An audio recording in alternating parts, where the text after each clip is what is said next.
Hey, Rob from M-Store here. Today, instead of reviewing hardware, I thought we'd look at something a little different and check out Microsoft Flight Sim 2020. One thing I've been keen to explore this year is a corporate jet, and in 2021 we've got one. This is the magic of Blender and a few tutorials. We've got an M-Store corporate jet we're going to fly today through Microsoft Flight Sim and check out this game. So let's get straight into it and pretty much just take off. The beauty of this game is you can play it as a full-on sim and go through checklists and startup and flight plans and all that kind of stuff, or you can just pick a plane and go for it. And that's what we're going to do today. So our rough flight plan, we're flying from Kingsford Smith International in Sydney, and we're just going to pop over to Bankstown with a small detour via downtown Sydney CBD. Hopefully you'll recognise a few landings. So we're going to pull back here on the stick and off we go. You'll have to excuse my rough flying as we go, but hopefully you won't judge me too harshly on that. So one of the biggest upgrades with Flight Sim 2020 is a complete overhaul of the terrain mapping. So you can see here we're flying over Sydney Airport and it looks pretty reasonable. But Microsoft's using Bing map data coupled with AI to map every single point on the planet in this game. So you can fly from anywhere, any airport in the world, from the largest international airports to a tiny grass strip in the middle of nowhere, and everything in between is going to be modelled and based on that Bing map data. So the AI that's involved is used to transform that high altitude mapping data into something that looks a little bit more 3D. And this is where things get a little tricky. So if we're looking around here, sometimes the AI is pretty good, it makes some good choices. Sometimes it's not so good.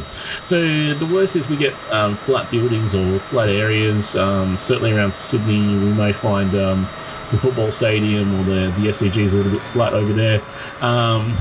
And then sometimes there's some pretty bad textures, and sometimes there's pretty glaring emissions.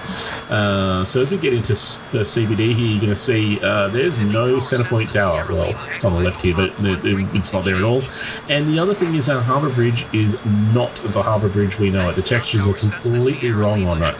So there's a few things here. There's some good news.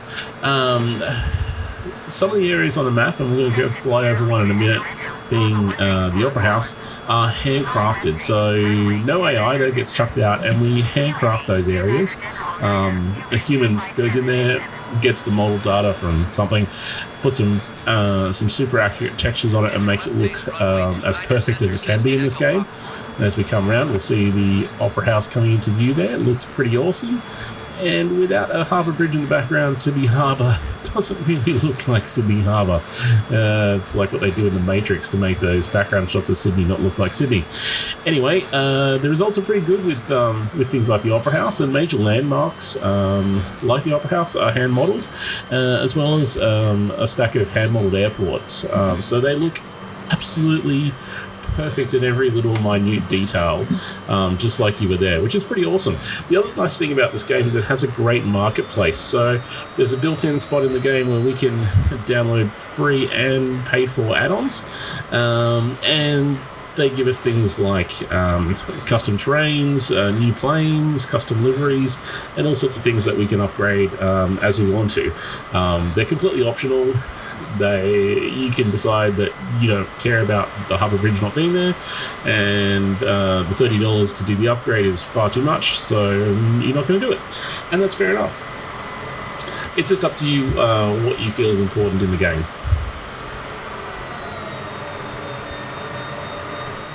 Now, the other question with this game is, what kind of computer do I need to run? So let's have a look at my computer here. We'll just open Task Manager. Try and pop that on the screen. There it is. And you'll see my computer's, it's not too bad, but it's not the best. It's an AMD Ryzen 5. It's got 16 gig of memory, and it's got a GTX 970. The 970 is absolutely cooking, and we're on a medium setting. CPU's not quite as critical for this game, and the memory, I thought I might need a little bit more, but it seems to kind of get by with 16 gig. Obviously, I've got a few other windows open at the same time here. So I think this game is going to be the new Crysis. Whatever you can throw it out in terms of hardware, this thing's going to use. But hey, look, we're on medium settings. We can turn things up and make it look even crisper. We can put some 4K textures on here, or we can downgrade some things. What I've been finding is if I'm flying in clouds and I want to make the clouds look better, I'll turn the clouds up and I'll turn the terrain down. If you can't see the terrain, there's no point in having it. So there's options there. It's pretty flexible, and I think there's lots of playability on all sorts of hardware. Here's the inside of the plane. We can see some awesome views here. The inside of these cockpits are really nicely modelled and very playable. Now, the other thing you'll see there is the standard yoke. It's the ATC guys talk over the top of me. What I found in playing this game was if you want to play on a keyboard, it is not good. I would not recommend it. But even the most basic joystick, and I'm using a pretty basic low-end Logitech joystick today, is absolutely fantastic in this game. Plug my joystick in, all the buttons are mapped, didn't have to do anything, and away I went. And it took my gameplay from being pretty hokey on keyboards with the WASD to being really nice and showing up all the ways that I'm a not very smooth flyer and need to improve. But it's fantastic, and I've been really enjoying it just with some basic equipment. Now, you can go crazy on this. You can get throttle controls, you can get rudder pedals, you can get extra button panels and all sorts of things, and we're putting those all up on the M Store, so you'll be able to buy those. Logitech has a fantastic range. I've seen some fantastically over-the-top setups, and if you want to do that, go for it. They look pretty awesome. But if you're just a casual gamer, a casual kind of style joystick is going to get you really into this game, and everything else you can do by mouse and keyboard, and away you go. So the other thing I like about this game is we can go in as in-depth as we want to in the flight stuff. We can plan flight plans, we can follow all the rules, we can do the full ATC, or we can do what I'm about to do here. I'm not going to follow this pattern from the other side of the airport. I'm just going to come in direct, make a last-minute turn, and see if I can land here. So you can see we can angle across to the airport, see what angle we're at. Pretty bad one. I wouldn't do this in a commercial jet, but hey, this is a game. We can do whatever the hell we like. We can crash it, we can restart it, doesn't matter. It doesn't get angry, it's not going to find us. It goes on. At the moment we're playing just in a single player mode, but we can add it in to have AIs, we can play with other full-on multiplayer with people online, and do all sorts of things. So if you've got friends playing, you can fly out of the same airport at the same time, and crash in mid-flight or whatever you want to do. It's pretty awesome like that way. So let's see how I go here in landing. Got flaps fully extended, got my gear down, trying to keep my speed up so I don't stall. All the things I've been learning through playing flight sim. The learning curve is not too big. Not to say that flying is easy, but look, to get you up and going and being as kind of awful as I am at this, it's not too hard.